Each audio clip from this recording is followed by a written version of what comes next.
দেশটাকে চালাবে কে? এমনিতে আমরা যারা ছাত্র রাজনীতি করি তাদেরকে মানুষ ভালোভাবে নিতে চায় না। কেন নিতে চায় না আমরা জানি না। আবার সেই মানুষ যারা আমাদের ভালোভাবে নিতে চায় না, তারাই যখন বিপদে পড়ে সম্মানকে আমাদেরই স্মরণ করে আমাদের কাছেই সহযোগিতা চায়, তখন কিন্তু আমরা অপমান অপদস্থ সেই অপমান ভুলে গিয়ে তাদের সহযোগিতার হাত বাড়িয়ে দিই আমাদের সাধ্য মতো। প্রিয় সহযোদ্ধা ভাইরা আমার, আপনারা অনেকক্ষণ থেকে আমাদের এই মানববন্ধনে আপনারা খুব সুচঞ্চল ভাবে অবস্থান নিয়ে আছেন। আমরা মানববন্ধন পরবর্তী সময় আপনারা অবশ্যই সুন্দর পরিবেশ বজায় রাখবেন, আপনারা অবশ্যই সোচ্চার থাকবেন। আমার ভাই পারভেজ হত্যার বিচার না হওয়া পর্যন্ত আপনাদের সচেতন থাকতে হবে।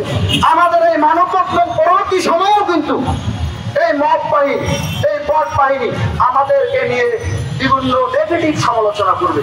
এই সমালোচনার চাপ ভাঙা জবাব যেমন আপনারা ফিজিক্যালি সহিষ্ণু থেকে গণতান্ত্রিক উপায়ে দেবেন, ঠিক একইভাবে আপনাদের তো বট আইডি নেই, একটি আইডি, ওই একটি আইডি দিয়ে আপনারা কিভাবে প্রতিহত করা যায় যৌক্তিকভাবে সেটা আপনারা করবেন।